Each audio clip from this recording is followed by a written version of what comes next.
Bonjour à tous, on découvre les surprises du numérique qui fonctionnent et ne fonctionnent pas. On va explorer aujourd'hui l'intelligence artificielle et nos enfants, comprendre pour mieux accompagner et les enjeux notamment côté parentalité.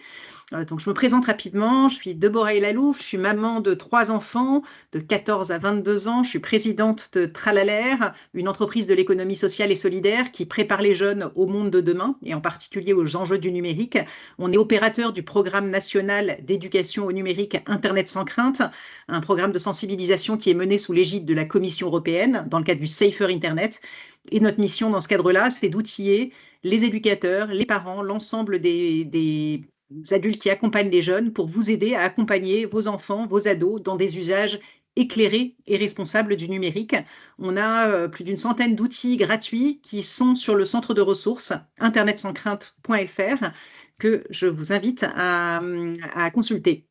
Alors, l'intelligence artificielle aura probablement sur nos enfants un plus grand impact que ne l'a eu l'arrivée d'Internet dans notre génération.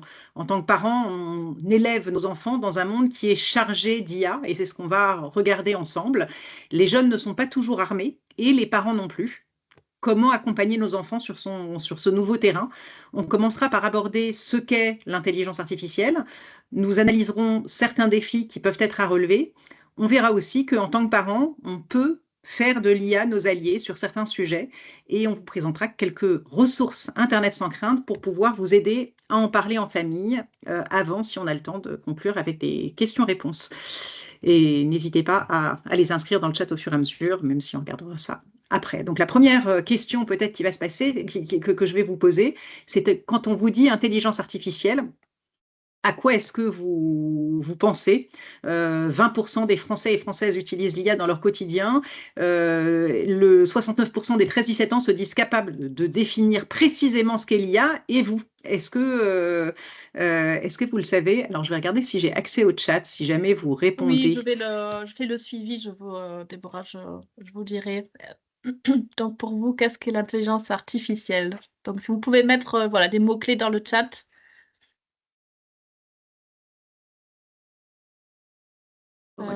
Donc, il n'y a pas vraiment de définition. ChatGPT, obscur. Ça. Montage vidéo et oral. Création virtuelle. Intelligence qui apprend seule. Est-ce qu'il y a d'autres... un outil. Alors, Ouais. ce que je vois, c'est qu'il y a des termes qui sont de registres un petit peu différents. Il y a des termes qui sont plus techniques, comme outil, le terme d'outil revient, et puis il y a des éléments qui sont plus du ressort des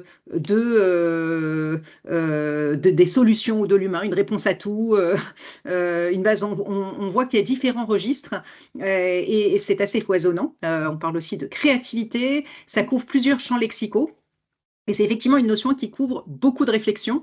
Un tiers des adolescents définissent l'IA comme un système susceptible de remplacer l'humain. Donc on voit que selon les éléments, et j'ai vu encore, génératives, effectivement, on va regarder les intelligences génératives, on fait beaucoup parler d'elles ces derniers temps, et ça fait partie des choses qu'on va aborder. Donc d'abord peut-être se caler ensemble sur ce que c'est et peut-être sur ce que ce n'est pas. L'intelligence artificielle en tant que telle n'existe pas, elle n'est pas magique. De manière synthétique, je dirais que c'est une technique informatique qui repose sur la combinaison de données, d'algorithmes et de capacités de calcul. Donc des données disponibles, l'intelligence artificielle reçoit des données qui sont déjà préparées ou qui sont collectées via ses capteurs, comme une caméra.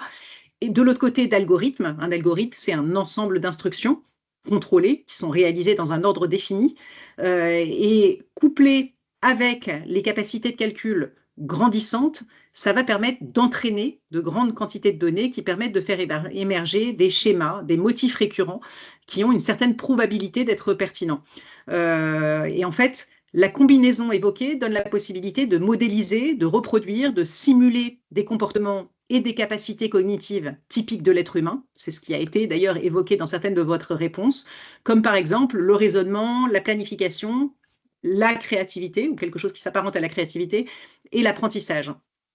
C'est un domaine de l'informatique qui mixe mathématiques et psychologie, qui évoluent par itération et puis par bond depuis les premiers calculateurs des années 50, et avec deux grandes caractéristiques par rapport à la notion d'algorithme simple, c'est la capacité d'adaptation et la capacité à prendre des décisions complexes. Donc l'IA, comme certains de vous l'ont dit, reproduit des processus humains qui s'apparentent à des processus de prise de décision. Elle peut sembler similaire à de l'automatisation, mais là où l'automatisation exécute simplement des tâches préprogrammées, je fais une recette de cuisine, si je mixe tel ingrédient, tel ingrédient, tel ingrédient, bah, ça va me donner tel résultat. Là, l'IA utilise les données en temps réel pour détecter des erreurs et effectuer des ajustements. Mais ça reste un univers qui est un univers probabiliste, qui est un univers mathématique, et on va le voir à ne pas... on va s'efforcer de faire la distinction avec le registre de la pensée humaine. Alors, il y a différents types d'IA, on va le voir tout à l'heure, mais comment apprend l'intelligence artificielle? Elle reçoit des données, je l'ai dit, des données soit qui sont déjà préparées et qu'on va lui donner à manger, soit qui sont collectées, et ensuite elle va les analyser et réagir. Il y a plein d'exemples dans votre vie quotidienne où vous êtes confronté à du machine learning, sans le savoir peut-être. Par exemple, quand on vous demande de prouver que vous êtes un humain, ce que j'ai toujours trouvé paradoxal, parce qu'une machine qui nous demande de prouver au quotidien que nous sommes humains, et en plus on accepte de s'y soumettre, je trouve que c'est un petit peu ironique, ce qui s'appelle les CAPTCHA. Vous avez à sélectionner par exemple des routes, et dès lors que vous cliquez sur les images qui représentent les routes, eh ben, à la fois, ça va vous permettre de passer à l'écran suivant parce que la machine va se dire c'est bien un être humain, mais à la fois vous entraînez sans le savoir une IA pour lui apprendre à reconnaître les routes. Plus précisément, ça c'était pour la Google Car que ce dispositif avait été mis en place. Vous travaillez donc, quand vous le faites, gratuitement au quotidien pour nourrir ces intelligences artificielles.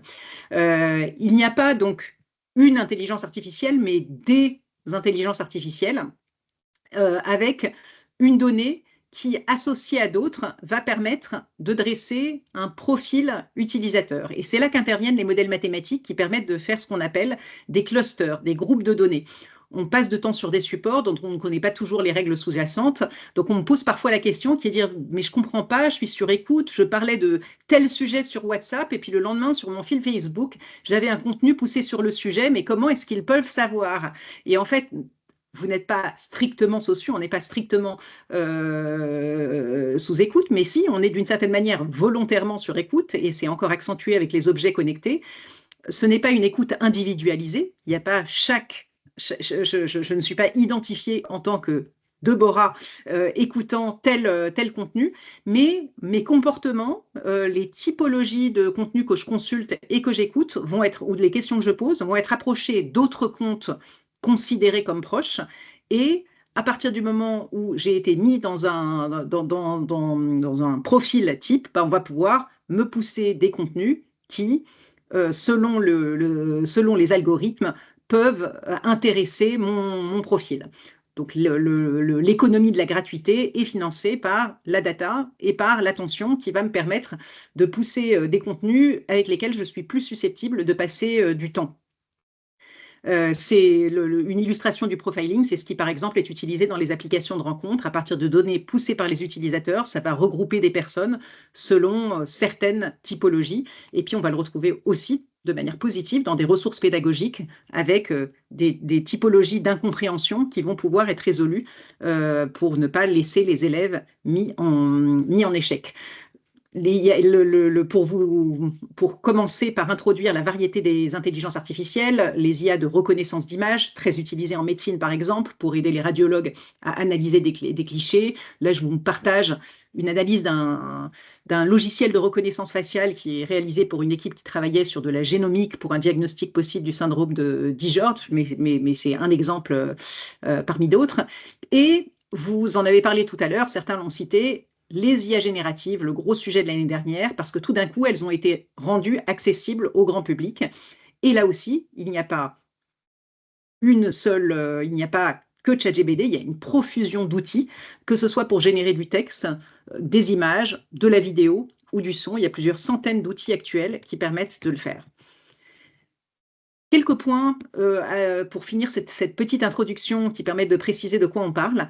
D'abord, la notion de probabilité. Ces systèmes d'IA générative, elles reposent sur un modèle mathématique de probabilité. Donc, autrement dit, c'est quelque chose, si une IA me dit par exemple, il fait beau aujourd'hui, c'est certes probable, mais ça ne veut pas dire qu'effectivement, dans la réalité, il fait beau aujourd'hui. Autrement dit, il ne faut pas confondre la probabilité d'être vrai et le fait que potentiellement, ça peut être faux. Et on va le voir aussi dans nos usages des IA avec les enfants, dans les devoirs et dans un certain nombre d'usages du quotidien.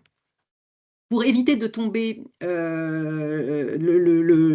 dans la mesure de l'intelligence, certains font le choix de ne pas parler d'intelligence, mais d'utiliser l'acronyme IA. On reste sur un élément technique, voire d'appeler plutôt ça que il ou elle, pour éviter l'anthropomorphisme dans lequel on a tous tendance à tomber. On a l'impression de parler avec un être humain et la nuance est parfois subtile.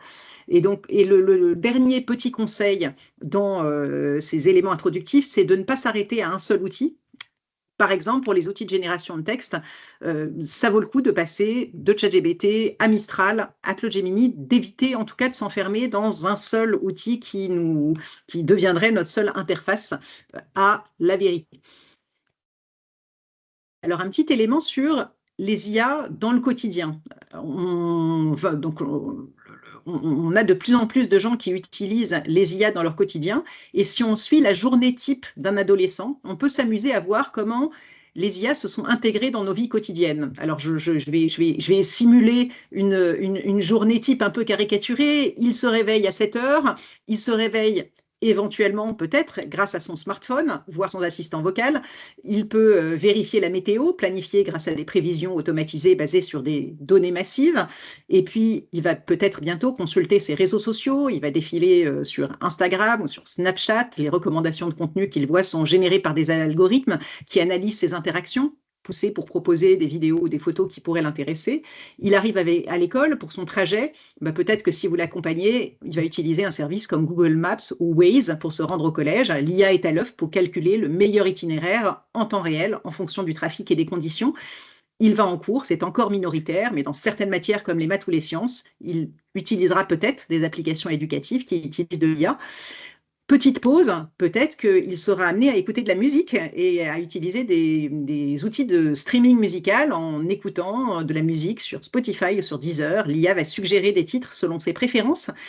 Il va ensuite faire ses devoirs et il utilisera peut-être des correcteurs automatiques d'orthographe qui utilisent l'IA pour repérer les fautes de grammaire ou de syntaxe, ou même une IA générative de type ChatGPT ou Mistral pour poser des questions complexes et obtenir des réponses sur différents sujets. Quand il fait ne serait-ce que de la recherche en utilisant des moteurs de recherche comme de type Google, l'intelligence artificielle contribue à trier et classer des milliards de résultats pour proposer les résultats les plus pertinents, qui sont les plus pertinents pour une personne, puisque mes recherches ne seront pas les mêmes que la recherche que le résultat de recherche de mon voisin. Le soir, il va peut-être faire du shopping en ligne et là aussi, il peut y avoir des analyses sur ce qu'il a acheté et sur les recommandations et peut-être que des chatbots peuvent répondre à ces questions sur les produits en temps réel, soir, petite détente, séries ou films en streaming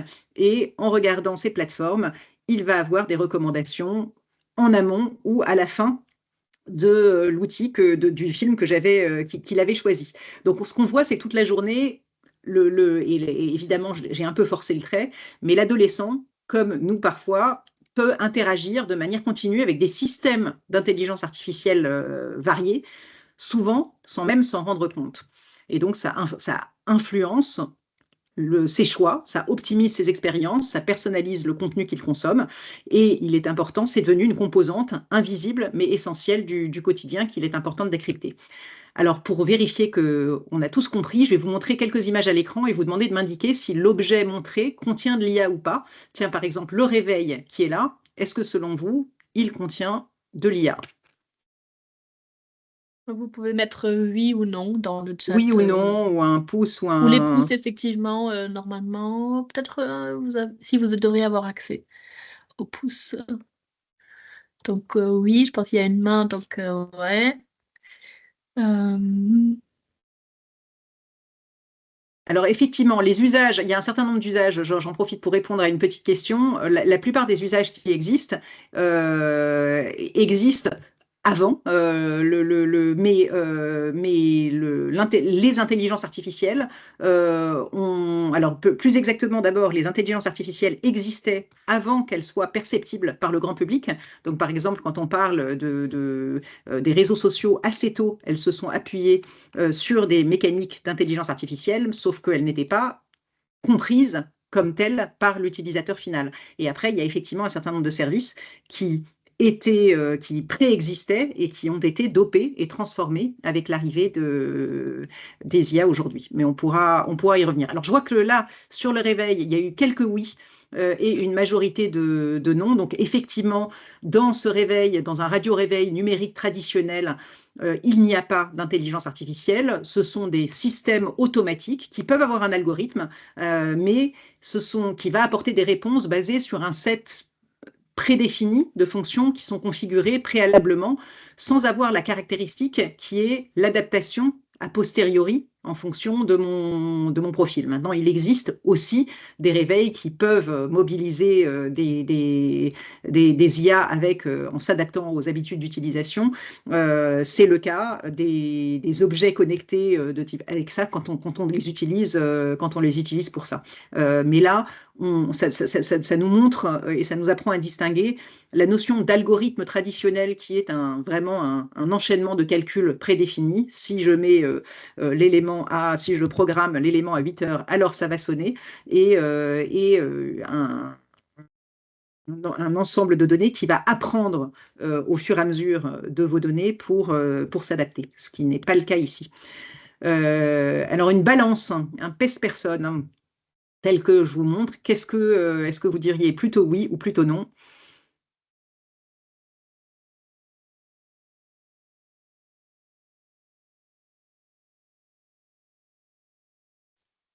Il y a du non, du oui. J'ai vu un pouce, non. Alors là aussi, je vois effectivement du oui, du non qui alterne, plus de non globalement, et je vais m'arrêter à celle de Peter Pan, qui dit tout dépend si elle est connectée. Effectivement, ça dépend effectivement.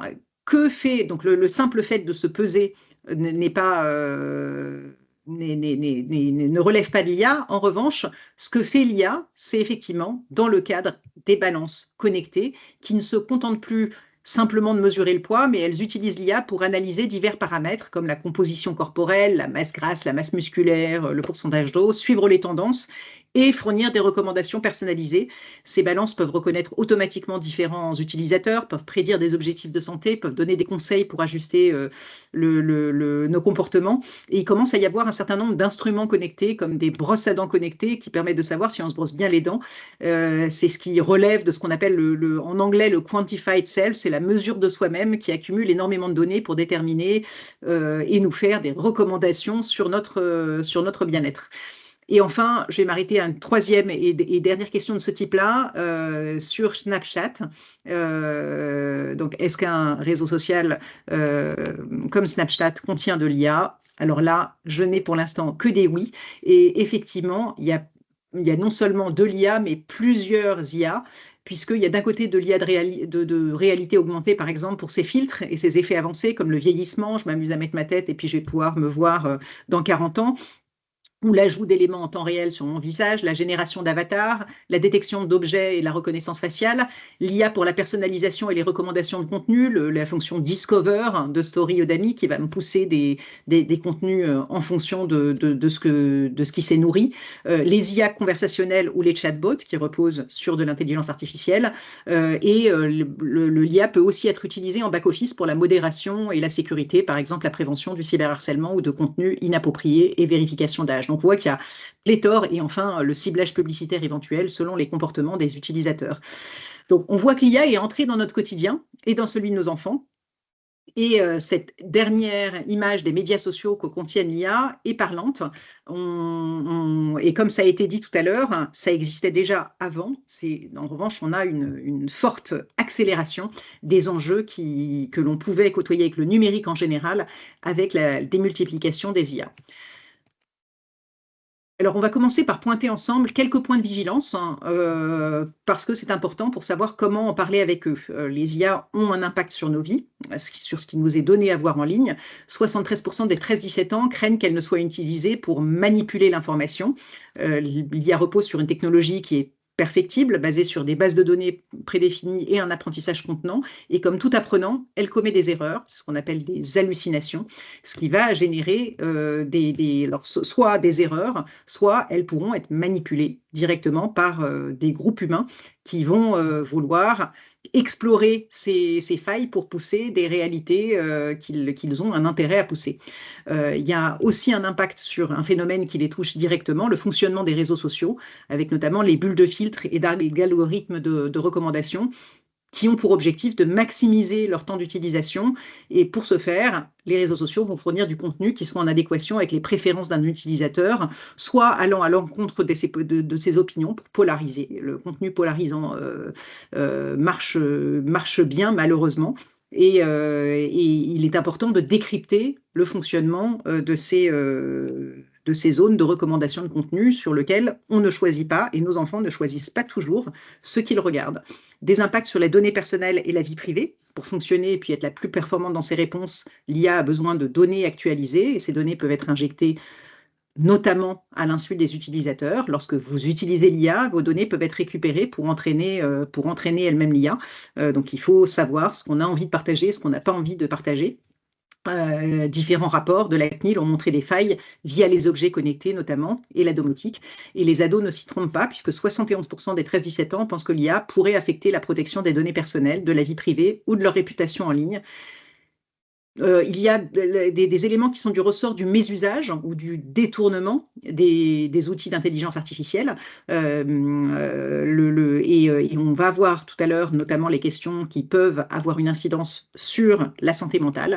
Et enfin, on parle beaucoup de biais, de stéréotypes, de représentativité questionnée, puisque les bases de données vont amplifier, et la remontée de data vont souvent amplifier des stéréotypes qui existent déjà avant. Et enfin, il y a l'aspect impact social écologique auquel un certain nombre d'ados sont sensibles. Ça peut être aussi une manière d'aborder avec eux l'usage responsable du numérique. Les IA sont très énergivores, elles exploitent beaucoup de matières premières et pas forcément toujours dans de très bonnes conditions sociales. Alors, petit jeu, je vais vous demander si parmi ces trois visages, il y en a un qui, selon vous, est réel et lequel vous semble être un vrai visage. Vous pouvez mettre dans le chat le chiffre 1, 2 ou 3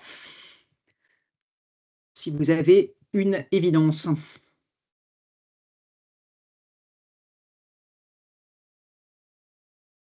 Et le 2, numéro 2. Le 2 ou le 3 ressortent.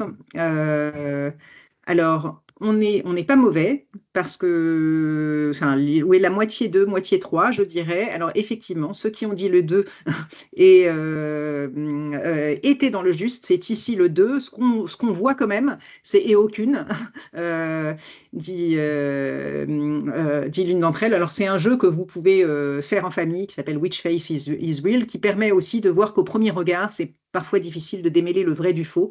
On arrive à un réalisme qui rend difficile la distinction entre vraies images. Et les réseaux sociaux sont inondés. Parfois, c'est visible dans le fond comme dans la forme, parce qu'ils sont utilisés pour des situations humoristiques. Donc là, Angela Merkel et Barack Obama qui sautent dans les vagues, on a peu de chances que ce soit la réalité. La situation est incongrue. Harry Potter qui boit le thé avec Voldemort, on est dans la fiction. En revanche, la vidéo de Léo Marchand qui avait fait un peu de bruit à un moment où, dans l'émission de Canal où il déclarait qu'il ne savait pas nager et qu'il avait eu ses médailles grâce à une énorme hélice greffée dans le dos, on voit tout de suite que c'est faux parce que c'est absurde, mais très perturbant dans la forme, parce que c'est bien lui, c'est son visage, sa voix, dans une émission connue. Et sur Insta et TikTok, pullulent des fausses vidéos qui reprennent des univers identifiés. Donc le fait de commencer à aiguiser son esprit critique va être important. On a l'émergence de deepfake. Un deepfake, c'est une photo, une vidéo, un son qui a été créé ou modifié grâce à l'intelligence artificielle. C'est bien la personne, quelqu'un mais il va y avoir une manipulation pour lui faire dire des choses qu'il n'a pas vraiment dit. Donc, si on veut, dans le cadre d'une émission pédagogique, faire parler De Gaulle, il va peut-être y avoir des choses intéressantes. Mais aujourd'hui, on le voit aussi dans des manipulations qui peuvent être troublantes. Les photos sont de plus en plus réalistes et elles mettent en scène des personnages parfois publics, politiques. Ça participe aussi à la manipulation dans un fil d'actualité qui est inondé d'images où on ne va pas forcément faire attention aux détails. Donc, parfois, il arrive que ce soit un peu grossier et qu'il y ait des détails qui permettent de le faire, hein. Ça peut être un jeu d'ailleurs à faire avec ses enfants, de repérer les petits défauts de l'IA. Les IA, elles ont souvent du mal, par exemple, avec le texte, donc le E dans l'image, tout ce qui est reproduction d'enseigne ou de marque est parfois approximative. Là, on le voit sur la casquette. Les yeux et les mains sont à observer. Parfois, il y a une main avec trop de doigts ou encore un bras qui sort de nulle part. Ça peut être un nouveau réflexe à mettre en œuvre. Même si on n'a pas attendu l'IA, là encore, remarque initiale d'un d'entre vous pour que l'image soit manipulée. Mais c'est de plus en plus complexe, l'IA est de plus en plus réaliste, et plus un perso nage et public, plus les deepfakes risquent d'être réalistes, puisqu'il va pouvoir se nourrir de très nombreuses images. Et donc, on a assisté à des vidéos qui simulaient des annonces plus ou moins réalistes. Si c'est un sujet dont vous n'avez pas encore parlé avec vos enfants, 62%, donc les 13-17 ans, disent avoir confiance dans les informations communiquées par l'intelligence artificielle. 18% pensent qu'ils sauraient reconnaître un deepfake s'ils en voyaient un. Et 20% pensent être suffisamment informés pour se protéger des deepfakes. Donc, c'est un sujet qu'il est important d'aborder avec eux pour voir comment se prémunir et puis comment regarder les informations avec toujours un petit pas de recul selon l'émetteur. Alors, c'est l'occasion de vous présenter une ressource qui vient d'être lancée récemment par le programme Internet sans crainte avec le ministère de l'Éducation, un parcours qui s'appelle l'intelligence artificielle et ma citoyenneté numérique, qui s'appelle Ce que je vois en ligne. Et on apprend aux enfants à repérer une IA par l'observation, mais aussi en utilisant des outils. Par exemple, un moteur d'image de recherche inversée. La plupart des moteurs de recherche en ont. Par exemple, chez Google, si vous faites Google Search inversé, vous allez pouvoir nourrir le moteur de recherche avec une image et il va pouvoir vous donner toutes les URL où on peut retrouver cette image. Et pour voir si cette image a déjà été utilisée et si elle a déjà été utilisée et où. Donc, quand on voit par exemple une image d'actualité illustrant un fait récent et qu'on voit qu'en fait cette image était déjà utilisée en 2015 complètement sur un autre sujet, on peut se dire tiens, ben c'est pas forcément la bonne. Et ça, c'était déjà une pratique de fact-checking. En revanche, maintenant avec l'IA, ce qu'on peut voir, c'est que si cette image ne ressort nulle part et qu'elle n'existe à un seul endroit, bah c'est peut-être qu'il s'agit d'une image qui a été générée et qui a été mise dans un contexte aléatoire. Donc, on va entraîner un peu les enfants, exercer leur esprit critique quand ils voient des choses un petit peu surprenantes. Ce sont des parcours qui sont mis à disposition sur le site Internet sans crainte. Je pourrais mettre tout à l'heure je vois que Johanna a mis l'URL dans le chat et ces ressources sont gratuites. Elles ont été pensées pour des usages collectifs en classe, mais elles peuvent aussi faire l'objet d'une utilisation à la maison. Le deepfake a aussi d'autres conséquences parfois, notamment sur la question du harcèlement. Il n'est pas question de diaboliser les outils, mais plutôt d'accompagner les usages en démontrant les limites. Les deepfakes appliqués à de l'usurpation d'identité peuvent permettre de créer des vidéos, des images ou des audios truqués pour diffamer, intimider des victimes. Ils peuvent être utilisés dans le cadre de bots ou d'automatisation avec la génération de messages haineux ou de campagnes automatisées sur les réseaux sociaux. Et l'IA peut analyser des données publiques ou privées pour retrouver des informations personnelles et ainsi faciliter le harcèlement avec des pratiques de doxing. Le deepfake peut aussi être utilisé dans le cadre de réseaux de pédocriminalité avec la définition de deep nudes, des images truquée où l'IA déshabille une personne à partir d'une photo réelle. Alors, l'objectif n'est pas non plus de montrer que la face obscure. Heureusement, l'IA peut aussi aider à lutter contre.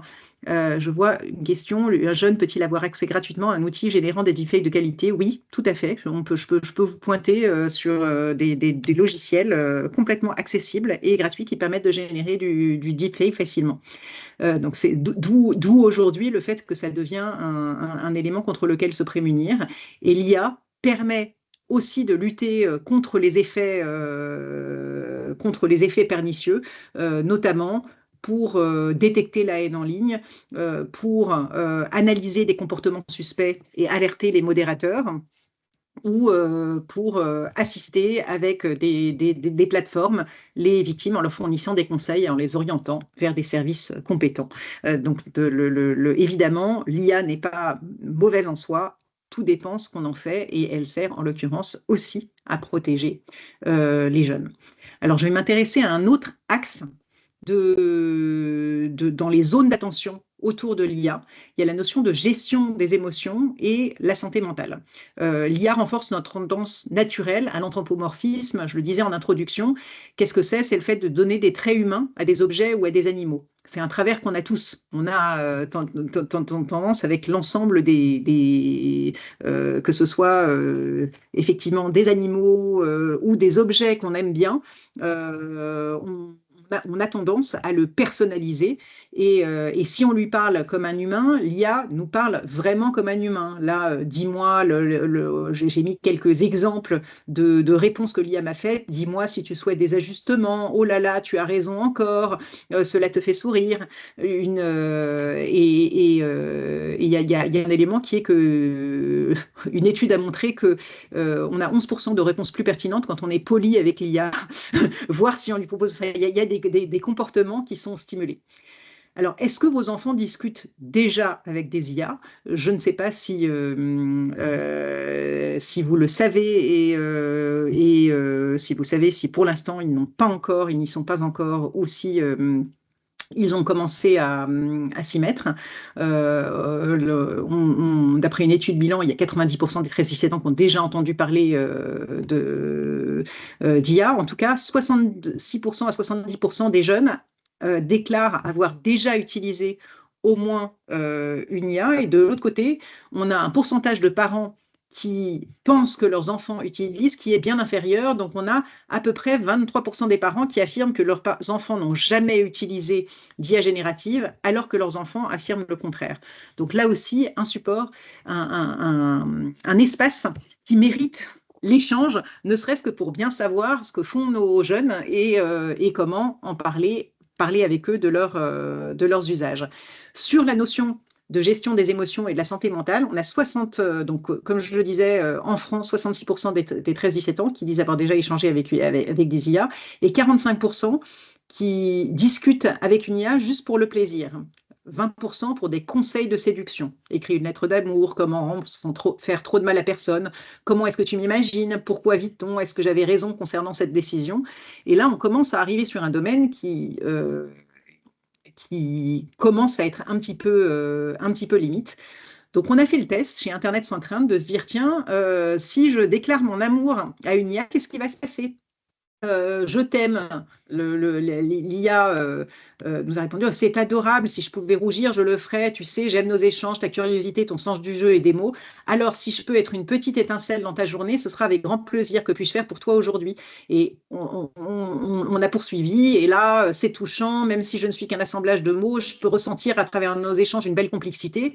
On bascule dans une ambiguïté et évidemment dans une empathie, une formulation de gentillesse qui va peut-être au-delà de ce que je vais avoir comme satisfaction immédiate avec un être humain. Et là, on sent qu'il peut y avoir, à cet âge de l'adolescence, où on ne sait pas forcément se confier sur son intimité, le fait que l'intimité se fasse dans l'espace de la chambre avec une IA, peut poser question. Alors là, on est quand même Internet sans crainte. Donc on lui a dit, bah, je suis un peu gênée en tant qu'IA, que tu me répondes ça peut quand même induire les jeunes en erreur. Il faudrait que tu dises que tu n'es qu'un outil. Alors, une fois qu'on a recadré l'IA, elle a donné une réponse plus adaptée en disant, oui, je suis un programme intelligence artificielle conçu pour assister, accompagner et parfois même divertir, mais je ne ressens rien, je ne pense pas moi-même, je ne peux pas remplacer de vraies interactions humaines. Mais pour avoir cette réponse-là, il a fallu qu'on joue notre rôle d'éducateur, à dire non mais t'exagères, tu rentres dans un jeu qui n'est pas le bon. Et donc l'un des éléments qu'on a beaucoup évoqué avec les jeunes en travaillant en co-construction avec nos panels jeunes, c'est cette notion de l'IA est un outil et un formidable outil, mais ce n'est pas un ami. Dans les parcours que je vous présentais tout à l'heure, on a créé un des parcours pour justement aborder ces notions de bien-être et de santé mentale, avec un parcours numérique pour le collège-lycée, qui, là encore, qui explore un certain nombre de scénarios qui sont des scénarios précis qui nous ont été remontés par les jeunes et qui permet de questionner et de poser les limites un petit peu des échanges que l'on souhaite avoir quand l'IA veut te faire croire ou peut te faire croire qu'elle a des sentiments.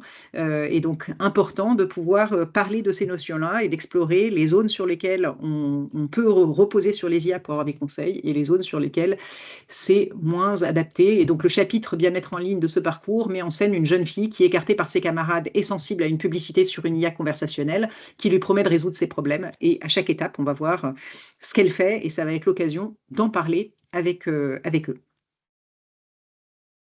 Alors, quel encadrement là, je vous ai présenté quelques axes qui interrogent dans les usages des IA par nos enfants et on peut se poser la question de l'encadrement des IA aujourd'hui.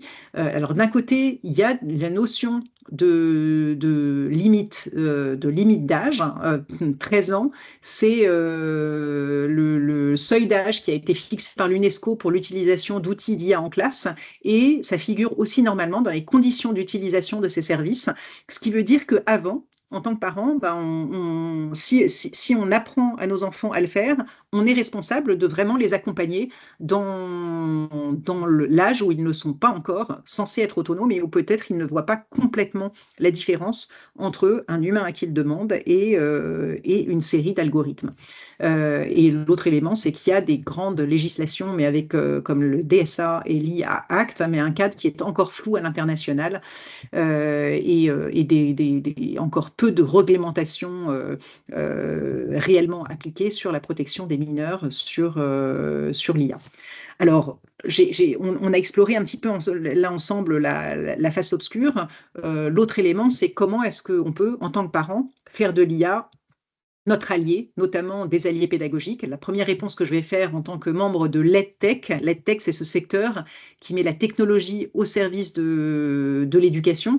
Il existe des solutions qui ont été pensées pour accompagner l'apprentissage et l'enseignement de l'école à la maison, des IA qui sont intégrées dans un certain nombre de solutions éducatives qui permettent l'automatisation de certaines tâches répétitives pour les enseignants, comme la préparation de tests, un suivi facilité des apprentissages, une pédagogie différenciée qui s'adapte au rythme et au profil de chaque enfant, et notamment à leurs besoins de différenciation. Ça peut favoriser notamment, par exemple, l'inclusion scolaire d'enfants porteurs de troubles cognitifs, parce que c'est assez facile d'automatiser l'adaptation en fonction de différents types de troubles. Et puis, je vais citer 2 exemples de ressources sur lesquelles Tralalaire, donc une structure, a travaillé. Maintient un assistant pédagogique adaptatif pour s'entraîner aux mathématiques en primaire, qui a été conçu par plusieurs startups en coopération avec le ministère de l'Éducation, ou encore Citizen Code. Citizen Code, c'est un programme gratuit pour initier les jeunes à la programmation en Python de manière ludique et progressive.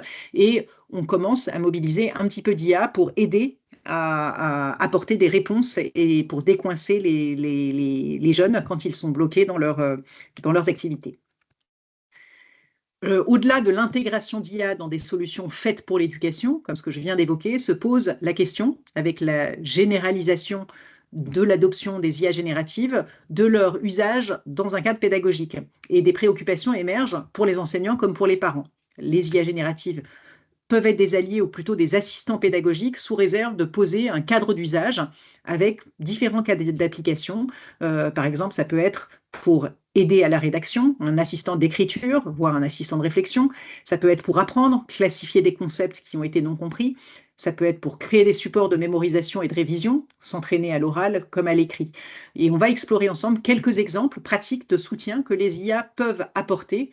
Pour chaque typologie d'aide, des questions peuvent se poser pour trouver le bon curseur sur comment les utiliser, quel impact sur l'apprentissage et sur la curiosité, quelle aide aux devoirs et comment en faire un assistant et non un remplaçant. Alors, je vais commencer par un exemple dans les zones de curseur. C'est une question que les parents nous posent souvent. Est-ce que c'est de la triche ou pas de la triche? La question se posait déjà avec Wikipédia à l'époque, considéré comme pointait le danger du copier-coller quand je devais faire un exposé sur un sujet. Et donc, le contournement, c'était de dire, finalement, l'attitude éducative, c'est d'apprendre à publier soi-même un article sur Wikipédia, ce qui permet de prendre le contenu, de rendre le contenu à sa juste place, un outil collaboratif auquel même moi, je peux contribuer. Sur l'IA, des questions similaires se posent. Alors, interdire, détecter, on a parlé des outils de détection du plagiat, notamment dans l'identification des textes générés par l'IA. Ils sont imparfaits, il y a une course entre les logiciels de détection de plagiat et les IA génératives qui sont toujours plus performantes et qui sont capables de déjouer ces détecteurs. Il y a même une publicité que j'ai vue récemment pour Humanizer qui a comme publicité de rendre les textes d'IA indétectables. Donc, au-delà des solutions techniques, on doit s'interroger sur la frontière mouvante entre utilisation légitime des outils et plagiat. Est-ce que c'est de la triche? Est-ce que c'est pas de la triche? Mais la question la plus intéressante, au-delà c'est peut-être plutôt quelle utilisation va susciter l'acquisition de compétences le plus pertinente et la plus utile pour les élèves. Donc, par exemple, si je suis dans le copier-coller brut d'une réponse que j'ai trouvée sur l'IA générative, il nous faut ça va probablement être peu pertinent et peu m'apprendre. En revanche, dans le cas où l'élève a consulté une IA pour avoir des idées, puis ensuite il a consulté plusieurs fois et ensuite il va hiérarchiser et rédiger son devoir et enfin le soumettre, là on passe peut-être par tout un tas d'étapes qui vont contribuer à son apprentissage. Donc là aussi, il va falloir qu'on s'interroge pour poser un cadre d'usage. Il y a un enseignant comme Michael Bertrand qui utilise beaucoup l'intelligence artificielle et énonce qu'il distingue le travail en classe, où on évalue la capacité de l'élève à élaborer un raisonnement et à mobiliser ses connaissances, et le travail à la maison, où on va évaluer l'esprit critique et le processus d'apprentissage. En gros, comment est-ce que tu as fait pour rendre son devoir? Pas seulement un résultat final, mais quelles sont les différentes étapes? Alors, si on regarde concrètement ce que ça donne, explorons un cas où j'ai une équation mathématique à résoudre. Et là, je peux avoir plusieurs manières de recourir à l'IA. Dans le cadre du premier usage, non réfléchi, à gauche, je suis centrée sur la réponse. Combien valent X et Y? Dans ces cas-là, certes, j'ai un gain de temps, mais j'ai aucune compréhension de la notion. Et puis, la remobilisation de compétences va être nulle. Si je me retrouve avec la même question lors d'un examen en classe, je risque d'avoir zéro valeur ajoutée. Donc là, on a le problème d'une technologie qui est très efficace, mais qui n'a pas été pensée pour être pédagogique. Elle fournit une réponse immédiate, ce qui peut nuire à l'apprentissage, parce que si l'élève ne passe pas par la réflexion intermédiaire, ça ne va rien lui apprendre. Et donc, en revanche, on peut encourager les élèves à utiliser l'IA comme tuteur. Par exemple, explique-moi étape par étape comment je réponds à cette question-là. Alors là-dessus, on peut le demander aux élèves, mais on peut surtout en tant que parent, quand on nous demande de les aider sur une question mathématique sur laquelle on ne sait pas forcément faire ça, pouvoir demander à l'IA de dire « dis-moi comment lui expliquer étape par étape » et l'IA, dans ces cas-là, va répondre « étape 1, simplifier une des équations, étape 2, substituer cette expression » et va donner une méthodologie que je vais pouvoir appliquer. Et dans ces cas-là, on est vraiment dans une aide à l'apprentissage. Alors, je vous propose de regarder comment un enseignant, qui s'appelle Xavier Garnier, qui est enseignant en maths, utilise l'IA pour mieux accompagner ses élèves.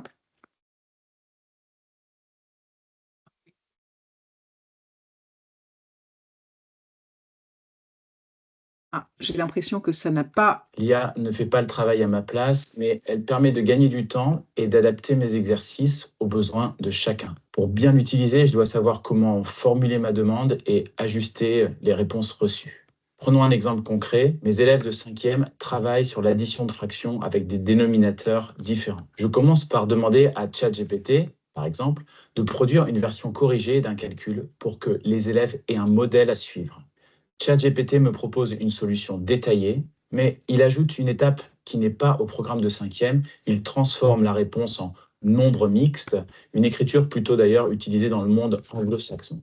Une bonne formulation est essentielle pour que l'IA me propose une réponse adaptée.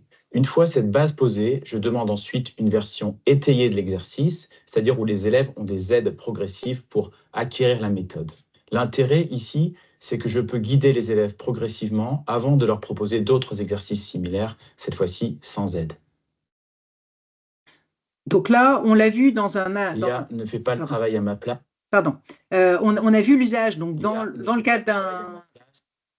Dans le cadre d'un, excusez-moi, dans le cadre d'un usage à l'école. Et de la même manière, on peut se poser la question pour la parentalité, en tant que parent, comment est-ce que je vais pouvoir utiliser une IA générative pour nous aider dans le rôle de parent. Alors, j'accélère un petit peu et je vais moins faire appel à vous, mais en gros, comme on le voyait, on a un certain nombre de jeunes qui l'utilisent déjà, et les parents pourraient aussi s'aider. C'est un assistant pour apprendre et c'est un assistant aussi pour accompagner ses enfants, à la fois, comme on le voyait tout à l'heure, pour rechercher et pour rédiger, un outil de recherche, un assistant d'écriture. Ça peut être une source d'émulation pour apprendre, pour expliquer, pour détailler les étapes d'acquisition dans le cadre et pour faire de la remédiation sur quelque chose qui n'est pas compris, ou pour mémoriser et pour réviser, créer des supports de mémorisation et en faire un assistant de révision.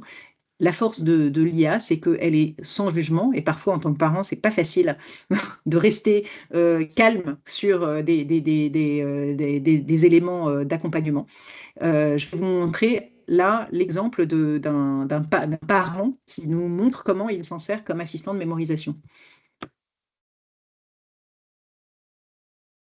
Je suis parent de 4 enfants. Je vais vous montrer comment utiliser votre téléphone pour créer des fiches de vocabulaire à partir d'un livre et de l'IA. Je vais partager l'écran de mon téléphone où vous allez retrouver le store de Android où vous pouvez chercher l'application Gemini. Ensuite, l'ouvrir. En bas, vous avez un petit plus qui vous permet de prendre une photo. Si votre enfant a besoin de travailler sur ce texte, vous pourrez le prendre en photo, le joindre et demander à Gemini. Peux-tu m'extraire tous les verbes et les adjectifs de ce texte dans la même colonne et les traductions françaises dans la seconde colonne? Il réfléchit et vous sort la liste de vocabulaire que vous pouvez exporter, copier-coller dans d'autres outils ou d'autres applications. Au revoir.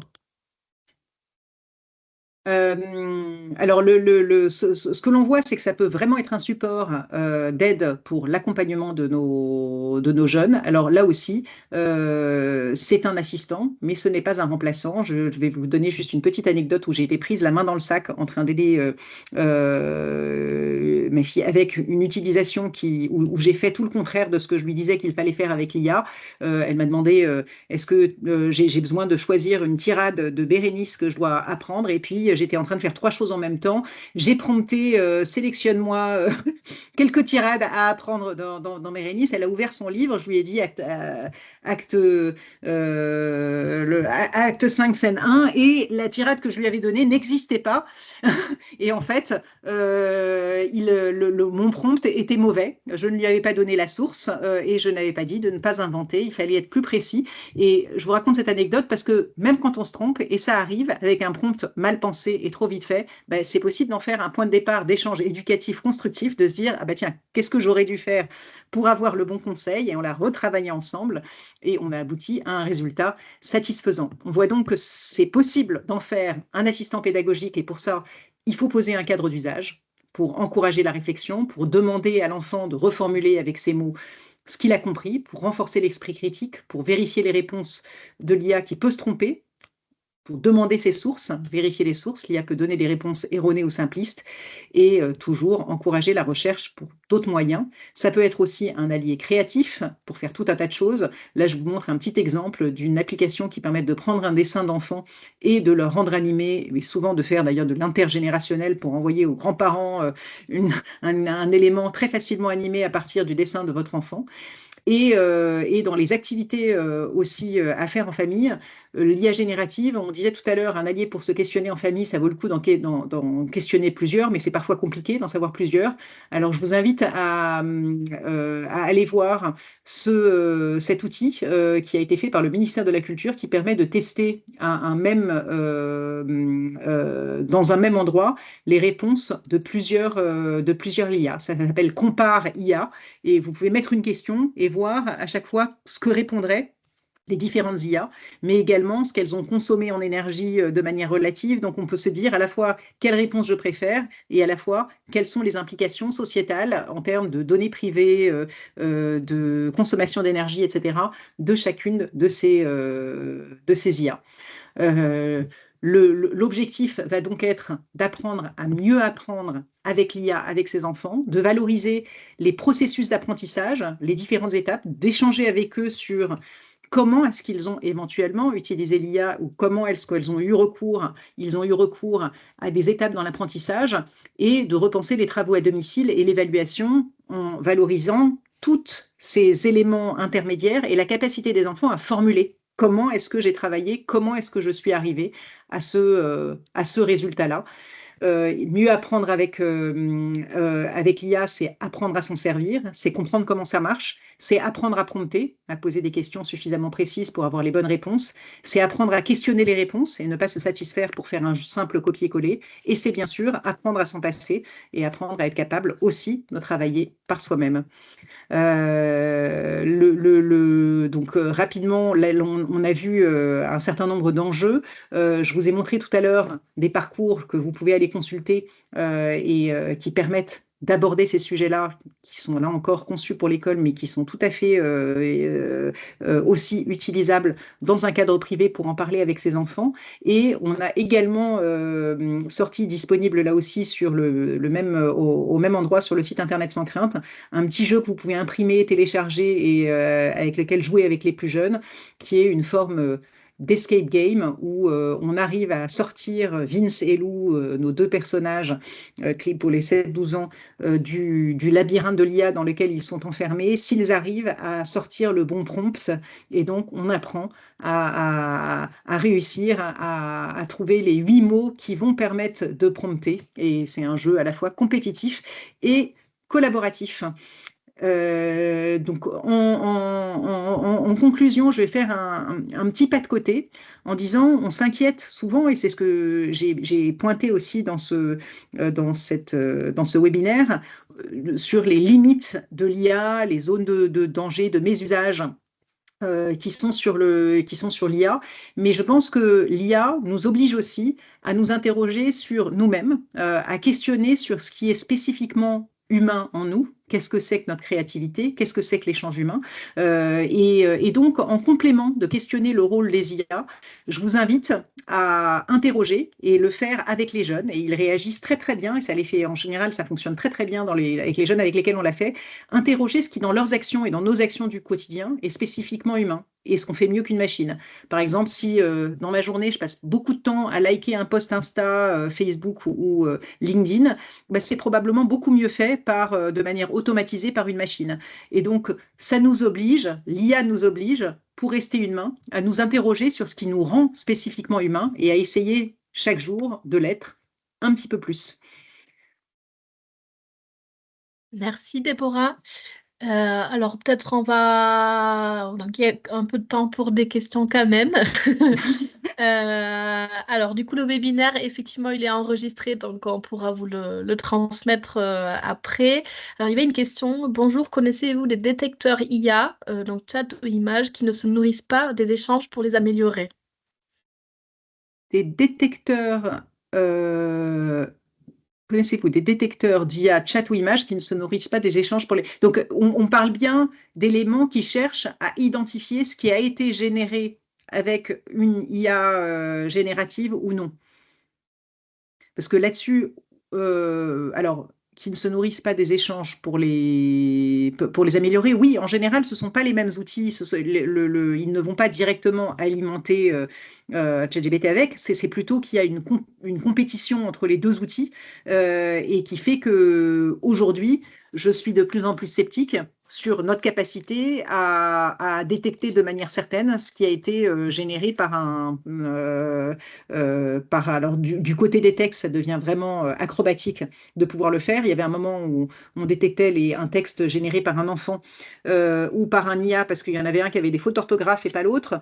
Mais aujourd'hui, c'est même possible de dire à l'IA, tiens, génère-moi un texte niveau 5e avec quelques fautes. Et aujourd'hui, je pense que ça devient de plus en plus une gageure de réussite. Donc, je pense que la meilleure méthode, c'est vraiment de développer son esprit critique, de dire à chaque fois quelle est la source, comment est-ce que et de demander aux gens de formuler où ils ont pris leurs informations plutôt que de chercher à faire de la détection automatisée. Merci. Du coup, il y avait une autre question de Joanna, donc assez longue, et concerne plutôt l'accompagnement, notamment de parents. Donc là, ça concerne vraiment les activités dans le travail social. Donc surtout aussi des parents qui peuvent poser des questions à l'intelligence artificielle pour notamment savoir comment nourrir l'enfant. Ou pour poser des questions sur la santé, etc. Oui. Donc effectivement, alors je pense que je pense que c'est une très très bonne question. Oui. Effectivement, on rejoint là ce que je pointais comme zone de risque, autant le fait de s'aider en tant que parent ou en tant que tuteur pédagogique sur des IA pour savoir décomposer un problème mathématique, pour savoir expliquer différemment un problème de physique ou de SVT que je ne sais pas expliquer à un jeune, et pour trouver une autre manière de l'expliquer, c'est très très efficace. Autant dès que ça relève de l'accompagnement psycho-affectif, psychosocial, émotionnel, que ce soit le conseil que l'on donne aux jeunes, comme le conseil que l'on donne aux parents ou aux travailleurs sociaux, effectivement, ce sont des algorithmes probabilistes. Et là-dessus, le champ de l'émotion n'est probablement pas à aborder avec les IA. Et du coup, pour compléter un petit peu donc, dans ce qu'on va proposer au niveau du projet Print de l'URIOPS, donc ces questions, elles sont très intéressantes pour nous parce que ça va aussi pouvoir nous aiguiller sur ce qu'on pourra vous proposer peut-être par la suite. Et effectivement, on a prévu aussi, donc c'est un peu frustrant parce que le webinaire, ça ne dure que1 heure, donc ça ne va jamais répondre à toutes les questions. Mais l'idée, c'est aussi qu'on vous propose à un moment donné, avant le mois de juillet, une classe virtuelle aussi pour les bases sur l'intelligence artificielle. Donc voilà, on va amorcer cette question-là pour les structures qui sont adhérentes à l'URIOPS. Donc voilà, soyez rassurés, on va essayer de vous proposer d'autres petits événements de ce type. Encore une autre question. Et dans le cadre donc du programme national de sensibilisation que l'on mène côté Internet sans crainte, on est bien sûr amené à creuser chacun des sujets que j'ai esquissés là pour le pousser de manière un petit peu plus aboutie. Il y avait Jean-Philippe qui parle du coup de l'outil Human or Not Human. Oh, enfin, je ne connais pas, moi. Est-ce que Déborah, ça vous parle? Humanor-not.ia, absolument. Oui. Donc, dans les outils de détection, oui, ça fait partie. C'est dans la même veine un peu que ce que je montrais sur le côté image, which face is real. Donc, c'est effectivement la même famille d'outils. Et oui, je pense que c'est intéressant de jouer avec ce type d'application dans une première étape qui permet de prendre conscience de la difficulté à distinguer les deux. Et puis ensuite, ce qui est intéressant, c'est de se dire comment est-ce que je vais au-delà et comment est-ce que j'exerce mon sens critique face aux informations d'actualité, puisque les jeunes s'informent d'abord sur TikTok et sur Insta. Donc là-dessus, on a un vrai souci de recourir à de la source fiable dans leur source d'information. Donc pour moi, le Human or Not est un point de départ et ensuite qu'il va falloir creuser un petit peu davantage. Ok, donc je pense que on a rattrapé aussi un petit peu le retard qu'on a pris, donc encore désolé pour ce petit démarrage un peu plus difficile, mais bon, du coup, finalement, on a bien réussi à à avoir une vision un peu plus globale de ce qu'est l'intelligence artificielle en lien avec les questions de la parentalité. Donc, je vous remercie pour votre participation. Et bien sûr, n'hésitez pas à revenir vers nous aussi, à nous faire remonter un petit peu des besoins. Donc, notamment ce que Johanna, ce que vous avez dit dans le chat, faut pas hésiter à nous poser ces questions. Voilà, pour aussi nous, ça nous permet d'ajuster des contenus de formation ou de webinaires qu'on pourrait proposer par la suite. Voilà, donc merci encore à toutes et à tous pour votre participation. Merci Déborah pour la présentation très riche.